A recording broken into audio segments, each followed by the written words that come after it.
నమస్తే. Welcome to hit TV. నేను మీ శ్వేత గంగాధర్. ఈ రోజైతే చాలా విషయాలు మాట్లాడుకుందాం. ప్రస్తుతం మనతో పాటు ఉన్నారు ప్రముఖ సోషల్ యాక్టివిస్ట్ మరియు పబ్లిక్ స్పీకర్ రజనీ రమ గారు ఉన్నారు. ఒక్కసారి వారి మాట తెలుసుకుందాం. మేడం నమస్తే మేడం. నమస్తే. ఎలా ఉన్నారు మేడం? బాగున్నామ్మా, నువ్వు ఎలా ఉన్నావు? బాగున్నాను మేడం. ఏంటి మేడం అసలు ఈ వీక్ లో నుంచి క్రైమ్ నువ్వెంత అంటే నువ్వెన్నట్టుగా అంట మారిపోతుంది.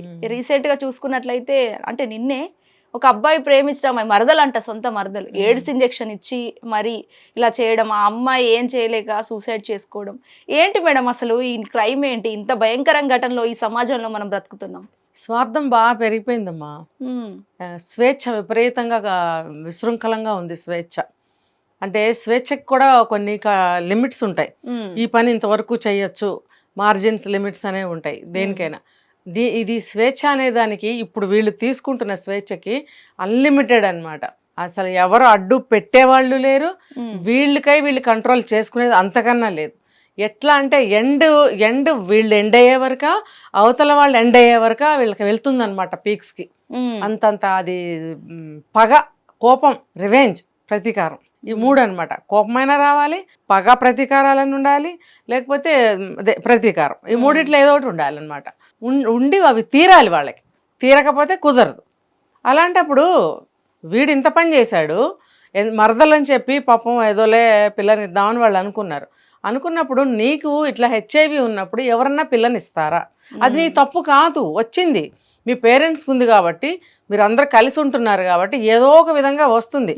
అది కొంచెం ఎంగిలి తగిలినా కూడా వస్తుంది. ఒకళ్ళ కొంచెం అన్నము, కూరలు, టిఫిన్లు ఏవైనా తినేటప్పుడు ఎంగిలి ఒకళ్ళు పెట్టుకున్నా కూడా ఎయిడ్స్ అనేది వ్యాపిస్తుంది. ఎంగిలి ద్వారా వస్తుంది. తాగిపెట్టిన వాటర్ అక్కడ ఉంది, గబుక్కుని మనం తాగాము అని అంటే సోకుతుంది ఎయిడ్స్ అనేది. ఇంకా వేరే రీజన్స్తో అది వేరు.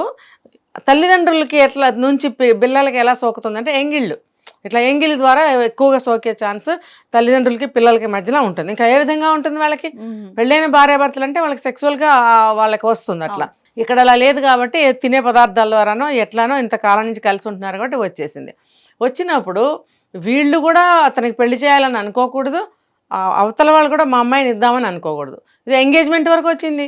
ఎంగేజ్మెంట్ అయిన తర్వాత అప్పుడు ఈ తల్లిదండ్రులకి స్పృహ వచ్చింది అనమాట, అమ్మాయి తల్లిదండ్రులకి. అప్పుడు టెస్ట్ చేయిస్తే ఏముంది, వాడికి కూడా ఉంది. ఇంకా పిల్లని ఎలా ఇస్తారు? అది కాకుండా ఆ అమ్మాయి ఇంకా నీకు నాకు కట్టు, పెళ్లి కాదు మనకి, నీకు ఇట్లా ఉంది కదా అని అనేటప్పటికి వాడికి ఇంకొంచెం అవమానంగా తీసుకున్నాడు. ఇంకా ఏదో ఒకటి చేయాలి, నాకు వచ్చింది తనకి రావాలి, అప్పుడు తను పెళ్లి చేసుకోవచ్చు. ప్రతీకారం. నిజంగా అది ప్రేమ కాదు శ్వేత. ఇలా అంటుందా, నాకు హెచ్ఐవి సోకింది, తనకు కూడా సోకితే చచ్చినట్టు నన్నే పెళ్లి చేసుకుంటుంది. అసలు ఒక రకంగా హెచ్ఐవి సోకిన తర్వాత జీవితం మీద అసలు ఎంత విరక్తి కలుగుతుంది, ఎంత బాధ కలుగుతుంది, అరే నా జీవితం ఏంటి అని. అలాంటిది వీడికి పెళ్లిదాకా వ్యామోహం వెళ్ళింది. అంటే ఆ ప్రతీకారం పగలో నుంచే వచ్చింది వాడికి. నిజంగా పెళ్లి చేయాలి, కాపురం చేయాలన్న ఇంటెన్షన్ కూడా ఉండదు. కానీ ఆ బుద్ధిలేనితనము, ఆ కసి, పగ అన్నమాట. నన్ను ఇలా అందరూ అంటారా, వాళ్ళ కూతురికి కూడా వస్తే బాగుంటుంది, ఆ అమ్మాయి నన్ను అలా అంటుందా, తనకు కూడా వస్తే చచ్చినట్టు ఇంక నన్నే పెళ్లి చేసుకుంటుంది అంటే ఏంటి? పెళ్ళి అనే మాట పక్కన పెడితే తను కూడా ఎయిడ్స్ తోటి సఫర్ అవుతూ ఉంటుంది. ఇది వాడి పగా ప్రతీకారం. అందుకని తీసుకెళ్ళి చేశాడు. అదే వచ్చిందా లేదా అదంత ఈజీగా ఏమి సోకదు. మజిల్కి మాత్రమే ఇస్తే అది టైం తీసుకుంటుంది. డైరెక్ట్గా బ్లడ్లోకే వాడు ఎక్కిచ్చాడు నరానికి అని అంటే అది డేంజర్. అది తేలే లోపలే ఈ అమ్మాయి చుట్టుపక్కల వాళ్ళ మాటలే కావచ్చు, ఇంట్లో తల్లిదండ్రుల మాటలే కావచ్చు, ఏదైనా ఆ అబ్బాయి తల్లిదండ్రుల తరఫు నుంచి ఏదైనా అయి ఉండొచ్చు. ఇదంతటికీ ఆ అమ్మాయి భరించలేక నాకు ఇంకా ఫ్యూచర్ లేదు అనుకుని ఆ అమ్మాయి ఆ పని చేసి ఉండాలి. కానీ అంత భయపడాల్సిన అవసరం కూడా లేదు. టెస్టులు చేయించారు కదా, మరి రిజల్ట్స్ ఏమొచ్చాయో మనకు తెలియలేదు మధ్యలో. కనీసం ఆ రిజల్ట్స్ వచ్చేవరకన్నా వెయిట్ చేయాల్సింది. లేకపోతే రిజల్ట్స్ పాజిటివ్గా వస్తే ఆ అమ్మాయి ఆ పని చేసిందా? ఈ రెండు కోణాల నుంచి మాట్లాడుకుంటే పాజిటివ్ వచ్చిన తర్వాత ఆ అమ్మాయి అసలు ఎట్లా బ్రతకగలదు, ఏం చూసుకుని బ్రతకగలదు? బయటకెళ్ళి ఏదో ఒక పని చేసుకుని బ్రతకలేరు ఆడపిల్లలు. మరి ఈ ఎయిడ్స్ వాడిని పెళ్లి చేసుకుంటే ఏమవుతుంది? జోగి రాసుకుంటే బూడిద రాలినట్టు వాడిని చేసుకుంటే ఈఎంఐకి ఏం మిగులుతుంది, ఈఎంఐని చేసుకుంటే వాడికి ఏం మిగులుతుంది? ఇద్దరు కలిసి ఏడుస్తూ కుళ్ళిపోతూ తినక అలాంటి జీవితం గడపాలా? ఎంత ఇమాజిన్ చేసుకుంటే ఒక ఆడపిల్లకి ఎంత బాధ అనిపిస్తుందో తెలుసా? జీవితం మీద విరక్తి కలుగుతుంది. సో అందుకనే ఈ అమ్మాయి ఆత్మహత్య చేసుకుండాలి. ఇక వీడిని ఎంతకాలం ఎంక్వైరీలో పెడతారు? ఇలాంటి వాటికి నేను ప్రతిసారి చెప్తూనే ఉన్నా, నేరస్తులు ఎవరైనా సరే చేసిన క్రైమ్ని ఇమ్మీడియట్గా వాళ్ళు ఎంక్వైరీలు పెట్టి త్వరగా తేల్చాలి. అంటే మేడం ఇక్కడ అసలు ఆ ఇంజెక్షన్స్ ఎక్కడ దొరుకుతాయండి? ఇంజెక్షన్ వాడు అక్కడ హాస్పిటల్లో ఎక్కడ పని వర్క్ చేస్తున్నాడు అన్నారు. కాదు, అది చేశాడు, అది కాదు. వాడికి ఎయిడ్స్ ఉంది కదా, వాడు హాస్పిటల్లో వర్క్ చేయటం వల్ల వాడిది తీసుకున్నాడు బ్లడ్ బయటికి. తీసుకుని వచ్చి అమ్మాయికి టక్కని పొడి చేశాడు. అది మజిల్కే చేశాడా నర్వ్కే చేశాడా తేలాల్సింది ఉందని అన్నారు అప్పుడు. మరి మనకి నెక్స్ట్ రిపోర్ట్ మనకి అందలేదు. సో ఇప్పుడు చూస్తే ఈ అమ్మాయి ఆత్మహత్య చేసుకుంది. అంటే ఏంటి నీ దురాగతం ఏంటి, నీ పగ ఏంటి? అసలు ఆ అమ్మాయి మీద నీకు అసలు పగ దేనికి? వచ్చింది రోగం నీకు, నువ్వు ఇలా వచ్చింది ఏంటి? నన్ను చేసుకుంటే అమ్మాయి జీవితం పాడయ్యేది కదా, ఆ పెళ్ళి కట్ అవటం మంచిదైంది కదా అని ఆలోచించటం పోయి నువ్వు ఆ అమ్మాయికి కూడా ఇంజెక్షన్ చేస్తే నాతోనే ఉంటుందనా, లేకపోతే అమ్మాయికి కూడా వస్తే నా బాధ ఏంటో వాళ్ళకి తెలియాలని, ఏంటిరా నీ ఉద్దేశం ఏంటిరా? అసలు తినేది అన్నం తింటున్నావా అన్నది తింటున్నావు? అసలు మనుషుల మధ్యనే ఉంటున్నావా నువ్వు?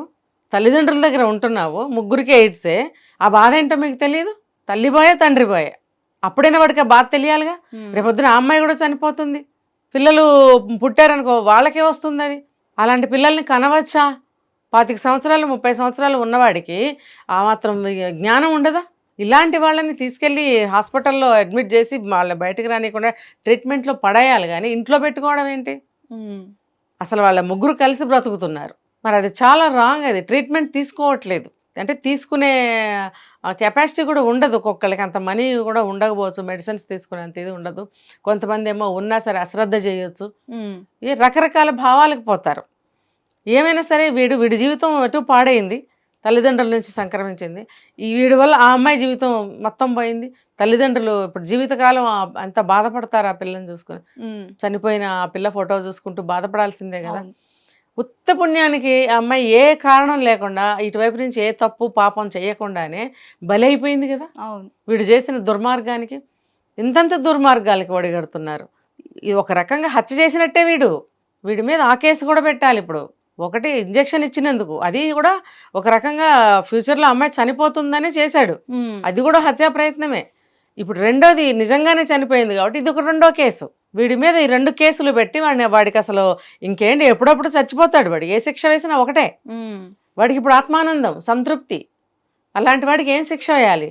కాబట్టి ఇక్కడ మనకి మొరాలిటీ ఏంటంటే, ఇక్కడ తల్లిదండ్రులు తొందరపడి ఎవరితో పెళ్లి నిశ్చయం చేయకూడదు. పెళ్లి నిశ్చయం అవ్వక ముందే నువ్వు టెస్టులు చేయించినట్టయితే బాగుండేది. ఇది ఏంటి, ఎంగేజ్మెంట్ అయిన తర్వాత అబ్బాయికి టెస్టులు చేయించడం వల్ల వాడికి ఇది వచ్చింది, ప్రిస్టేజ్ ఇష్యూ వచ్చేసింది. ఇక్కడ తెలివితేటలుగా ఉండటం లేదు ఎవరు కూడా, అందరూ ఆవేశపరలే. ఏదో ప్రేమ కొద్దీ ఎంగేజ్మెంట్ చేసేయడం, తర్వాత విషయం తెలిసింది, అరే నువ్వు వద్దురా, మాకు నిన్ను చేసుకుంటే మా పిల్ల చచ్చిపోతుంది, మా పిల్లకి కూడా వస్తుంది అని ముఖం మీద అనేస్తారు. దాంతో వాడికి పుడుతుంది కోపం, పగ అన్నీ పుడతాయి. ఇవన్నీ జరిగాయి వాళ్ళ మధ్యన. అదే సినిమాని బేస్ చేసుకొని ఇదంతా చేసినట్టున్నారు. అదే ఏదో సినిమాలు, అదే ఈ సినిమాలు దేనికి? నిన్న మొన్న కూడా ఏవో మూవీస్ లో ఈ మధ్య ఇవన్నీ వింటుంటే నేను మూవీస్ చూడటం స్టార్ట్ చేశాను ఈ మధ్య నెట్ఫ్లిక్స్ లో. వాటిలో అసలు భయంకరంగా చూపిస్తున్నాడు. ఆ హత్యలేంటి, ఆ గోలేంటి, నాకు కళ్ళు తిరిగినట్టు పనైంది నాకు. నేను మూవీస్ అసలు చాలా తక్కువ చూస్తానన్నమాట. ఇప్పుడు ఈ మధ్య మూవీలో చూసి చేశారు అనే టాక్స్ వస్తుంటే నేను నెట్ఫ్లిక్స్ ఆన్ చేస్తే అందులో రకరకాల క్రైమ్స్ చూపిస్తున్నాడు, ఎట్లా చంపడము, ఎట్లా ఇది చేయడం, ఎట్లా రకరకాలన్నమాట. అవి చూసి సమాజం చెడిపోతుందని ఎన్నిసార్లు మొత్తుకున్న సినిమాలు తీసేవాళ్ళు, అది మానట్లేదే. ఇంకా మన తెలుగు రాష్ట్రాల్లో మన తెలుగు సినిమాలు పోనీ వింటారు మన గోడు అనుకుంటే, ఇప్పుడు డైరెక్ట్గా ఒక లాంగ్వేజ్లో సినిమా తీయటం మానేశారు. హిందీలో తీస్తే దాన్ని మనం డబ్ చేసుకోవడము, మలయాళంలో తీస్తే డబ్ చేసుకోవడము, లేదా తెలుగులో తీస్తే వాళ్ళు డబ్ చేసుకోవడము, ఇలా చేస్తున్నారు. లేదా కాపీ రైట్స్ తీసుకోవడమో చేస్తున్నారు. అంటే సేమ్ కదా, same content, same crime, same love, same అన్నీ ఉంటాయన్నమాట. ఒక లాంగ్వేజ్ మారుతుంది అక్కడ. అంటే ఒక క్రైమ్ని స్టేట్ వైజ్గా మనం ట్రాన్స్ఫర్ చేస్తున్నాంగా, స్ప్రెడ్ చేస్తున్నాంగా. వాళ్ళు మనకైనా కావచ్చు, మనం వాళ్ళకైనా కావచ్చు. మనం తీయట్లేదు, అవతల వాడు తీస్తున్నాడు, దాన్ని తెచ్చి మనం తెలుగులో తీసుకుంటుంటే మరి మనం ట్రాన్స్ఫర్ చేసుకున్నాం కదండి ఆ క్రైమ్ని. ఎందుకు అలాంటి మూవీస్ని ఎందుకు చేయాలి? ఇప్పుడు డబ్బు కోసమే ఏ దారైనా తొక్కేస్తారా, ఏ తప్పైనా చేసేస్తారా? సినిమా చూసుకుని జనాలు చెడిపోయినా బాగుపడినా, అలాంటప్పుడు సినిమా ఎంత కరెక్ట్గా తీయాలి. ఒక కోర్టు మూవీ తీశారంటే అసలు ఎంత ప్రజాదరణ పొందింది. వాళ్ళకి డబ్బు రాలేదా? వచ్చిందిగా, కొన్ని కోట్ల డబ్బు వచ్చింది వాళ్ళకి. ఇవి తీస్తేనే వస్తాయా? అలాంటి వాటికి కూడా వస్తాయి. అలాంటి థీమ్ ఎన్నుకొని తీయచ్చు కదా, తీయరు. మాసు మసాలా ఉండాలి, లేకపోతే ఇంకా వాళ్ళకి కావాల్సిన హింస ఉండాలి, క్రైమ్, థ్రిల్లర్, ఇంకా హింస, ఏంటో పేర్లు వాటికి నాకు తెలియదు ఇవన్నీ అన్నీ అన్నమాట. అప్పుడు దాన్ని మసాలా అంట. ఏంటి మసాలా? మసాలా ఎక్కువ తింటే రోగాలు వస్తాయని తెలీదా? సమాజానికి ఇటువంటి మసాలా మూవీస్ వస్తే ఎంత చెడిపోయి సర్వనాశనం అవుతుంది కదా. ఒక పక్కన దేశం కోసం ప్రజాప్రతినిధులు, మోడీలు, వాళ్ళు వీళ్ళు అష్టకష్టాలు పడుతుంటే మీరు మాస్ మసాలా సినిమాలు తీస్తారా సమాజాన్ని నాశనం చేయడానికి? ఎన్నిసార్లు చెప్పాలండి ఈ సినిమా వాళ్ళకి? మీరు తెలుగులో తీస్తే సరిగ్గా తీయండి, మీరు డబ్ చేసుకోవాల్సిన అవసరం లేదు. క్రైమ్ మూవీస్ని మేము తీయలేదు అని తప్పించుకోకండి. మీరు అలాంటి మూవీస్ ఎందుకు తెచ్చుకుంటున్నారు ఇక్కడికి? తీసుకొచ్చి ఇక్కడ రిలీజ్ ఎందుకు చేస్తున్నారు? మన ఒకప్పుడు ఎలాంటి సినిమాలు ఉండేవని ఆ డైరెక్టర్లే మాట్లాడతారు, ఇప్పుడు అలాంటి సినిమాలు మీరెందుకు తీయలేకపోతున్నారు? ఆలోచించుకోండి. సమాజం చెడిపోవడానికి 3/4 కారణం సినిమాలే. మరి అది వాళ్ళు మానుకోవాలి. ఈ చూడండి ఎంత పెద్ద కేసు అయిందో మరి ఈ ఎయిడ్స్ కేసు అనేది. అదేదో దిక్కుమాలిన సినిమా, నేను చూడలేదు, దాని పేరు కూడా నాకు తెలియదు. అందులో ఇంజెక్షన్ ఇస్తాడంట కూతురికి తండ్రి, అందుకని ఇక్కడ వేడిచ్చాడా? ఇంకెంతమంది తయారవుతారు? కాబట్టి ఎవరిని చూసిన వాడిది ఏం బుద్ధి ఉండదు. ఈ సినిమాలు ఏముందో వాడికి తెలియదు, వెళ్తాడు, వెళ్ళాక చూస్తాడు, నేర్చుకుంటాడు. అంటే మరి అది తీసిన వాడికే కదా బుద్ధి లేకపోవడం అనేది. నీకు డబ్బులు వచ్చేసి మహల్స్ కట్టేసుకుని నువ్వు బెంజిల్లోనూ ఇంకో దాంట్లోనూ తిరిగి, లేదా స్పెషల్ ఫ్లైట్స్ కొనుక్కుని ఇంట్లో దాచిపెట్టుకుని వెళ్ళేటప్పుడు ఎక్కెళ్తుంది, అది గొప్ప. నీ ఒక్కడికే గొప్ప కాదు అది, లోకం కూడా పచ్చగా ఉండాలి. నువ్వు తీసే సినిమాల వల్ల లోకం కూడా సుభిక్షంగా ఉండాలి. అలా తీయండి సినిమాలు, న్యాయబద్ధంగా సంపాదించుకోండి. Right, thank you so much madam. Hit TV app, ఇందులో short news, live news, entertainment shows, movies, digital magazines తో పాటు మీ జిల్లా వార్తలను కూడా ఫ్రీగా చూడొచ్చు. ఇంకెందుకు ఆలస్యం, వెంటనే హిట్ టీవీ యాప్ ని డౌన్లోడ్ చేసుకుని ఫ్రీగా ఎంటర్టైన్మెంట్ పొందండి. Hit TV app, hit TV app, please download hit TV app. Hit TV app ని ఫ్రీగా డౌన్లోడ్ చేసుకొని ఎంజాయ్ చేయండి. మీకు నచ్చిన ఎంటర్టైన్మెంట్ కోసం హిట్ టీవీ యాప్ ని ఫ్రీగా డౌన్లోడ్ చేసుకుని ఎంజాయ్ చేయండి. హిట్ టీవీ యాప్ ని డౌన్లోడ్ చేసుకుని ఆస్వాదించండి, ఆశీర్వదించండి. ఇంతమంది సెలబ్రిటీలు హిట్ టీవీ యాప్ ని డౌన్లోడ్ చేసుకోండి అని చెప్తున్నారంటే ఎంత మంచి యాప్ ఆలోచించండి. అమెరికా అమెరికా అమెరికా అమెరికాలో చదవాలనుకునే వాళ్ళకి విశ్వసనీయమైన పేరు మన శౌర్య కన్సల్టెన్సీ. UK లో 1 year masters, UK లో 1 year masters, 2 years work permit up to 5 years visa. Contact Saurya Consultancy. Contact 89851 89851.